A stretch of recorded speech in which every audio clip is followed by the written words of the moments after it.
Paano nga ba natin i-wiring ang ating DE na hybrid of grid on grid?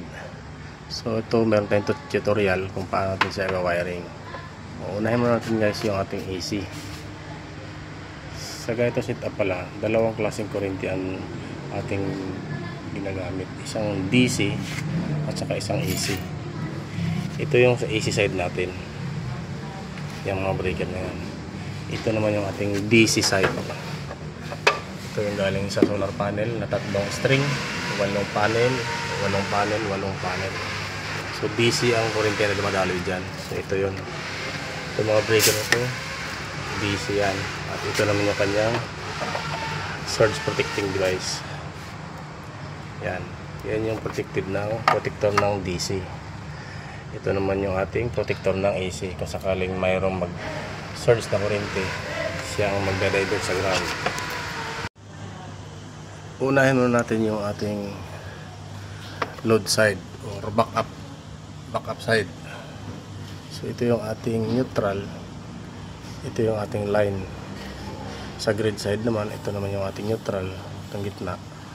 Ito naman yung ating line.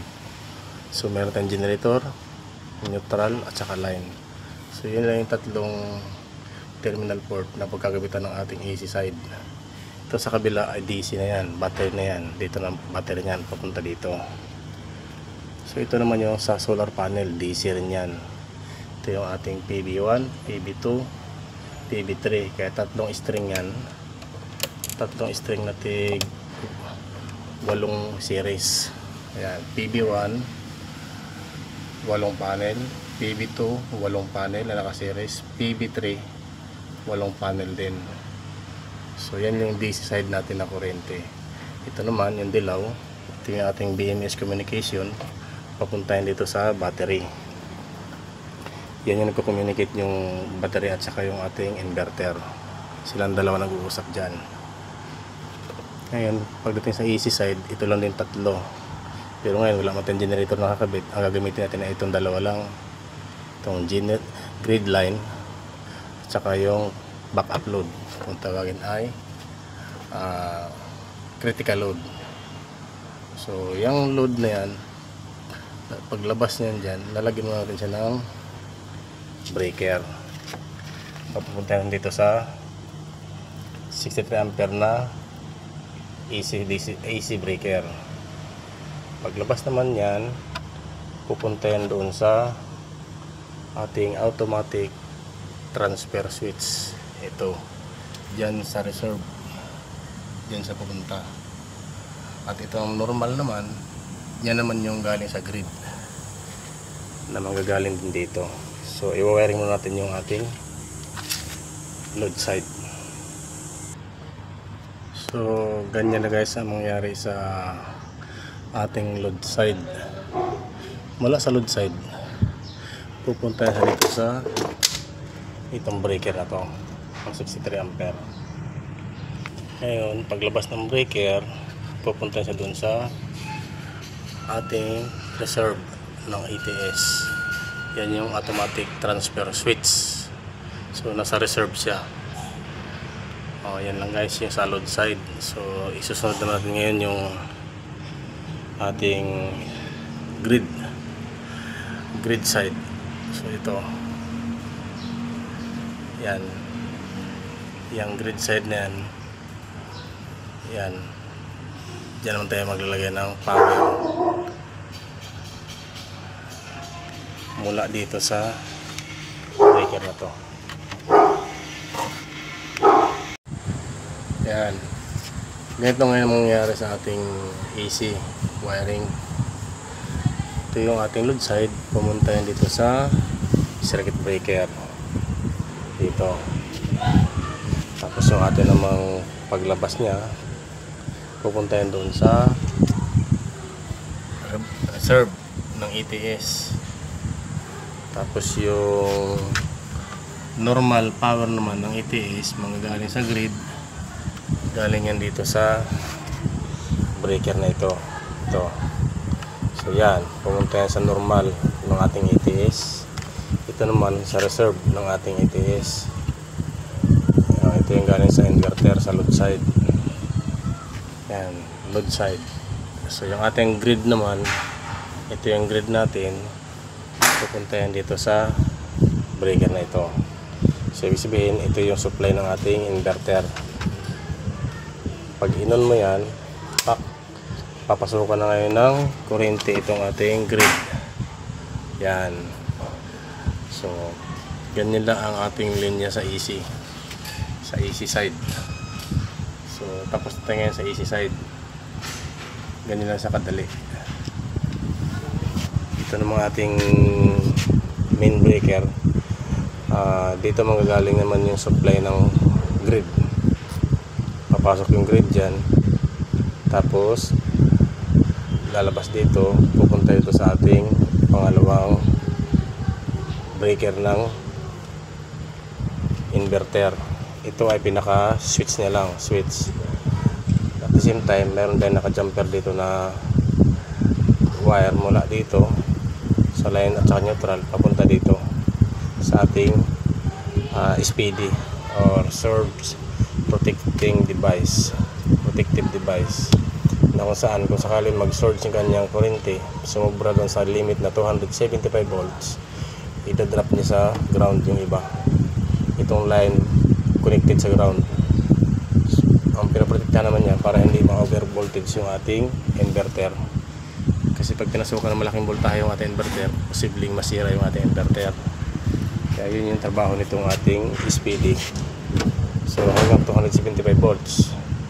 Pag lampas sa 275 volts, kunyari may lobos din na 200, may pumasok sa kanya na 280 volts, ang mangyari ito, mag-trigger ito papunta sa ground. Kumbaga yung excess na kuryente, na-divert na sa ground. Ganun din yung ating DC. Ito naman yung ating DC, kumbaga ito yung galing sa PB1, PB2, PB3 na nanggaling din dyan sa DC isolator na yan. Mayroon din yung DC SPD na naka-rated ng 500 volts. So ibig sabihin, kapag sumobra sa 500 volts ang pumasok na kuryente dito papunta doon sa ating inverter, ito naman magda-divert naman papunta sa ground yung mga excess na kuryente, kasi yung ating inverter ay 500 volts lang yung kanyang maximum PB input ay 500 volts. So dapat hindi siya lumampas sa 500 volts yung papasok dyan. So ito yung trabaho ng device na ito, para proteksyonan niya yung sobrang kuryente na hindi makapasok doon sa inverter. Kasi kung sakali lumampas na malaki, pumasok sa inverter, lampas sa 500, pwede masira yung ating inverter. Yun yung trabaho nitong SPD, protektahan niya ang inverter. Ganon din dito sa AC side, protektahan naman niya yung inverter sa AC side. So dalawa ang protektahan natin, DC side at saka AC side. So ganyan lang ang wiring ng AC sa ating hybrid operate na DA 12 kilowatts. So ngayon isusunod na natin ng ating wiringan ay yung ating DC. Sa ating AC pala, meron niya magnetic ring na nakalagay kasama yung pagbili sa unit, magnetic ring. Kaya kung gusto niyo mag DIY, pwede niyo sundan yung video na ito para magkaroon kayo ng idea kung paano siya i-wire. So ang kulang ko lang dito ay yung supply dito galing sa linya at saka ito. Yan, nakaganyan lang yan. Yan, tapos supply ito papuntang galing sa grid, papasukan sa ng grid. Tapos ito naman connected sa ground. Nakita natin yung ground sign na yan, papuntang ground yan. Ganun din dito. So yan lang yung sa ating AC side. Ito naman yung ating ATS. Itong paglabas dito ng dalawa, ito jumper na lang dito dyan. A sa A jumper, A sa A jumper, tapos in sa in jumper, tapos papunta na yun sa loob, back up. Kumbaga pag during burnout, lilipat yung ating ATS dito sa reserve power, kung saan manggagaling ang power dito sa ating inverter. Ito yung galing inverter. Yan, manggagaling yan sa load side. Halimbawa, nag-burn out dito yung ating halimbawa naka-on yan. Naka-on. So, ibig sabihin, pag naka-on yan, parehong may power yung reserve at saka normal. Makikita rin yan, nakailaw yung green at saka pula sa kabila. Gawin din sa kabila, nakailaw pareho. So, ibig sabihin, pag nakailaw yung parehong may power yung dalawa sa taas. Mamimili na siya ngayon kung sino yung lalabasan niya. Mayroon din yung manual, mayroon din auto. So halimbawa nag-burn out dito, nawala ng power yung grid pack. So ating manong wala na rin power itong normal natin, kasi ito yung galing normal natin, wala na rin power yan. So halimbawa nakaganon siya, ang mangyari dito magagaling yung kuryente ngayon sa load.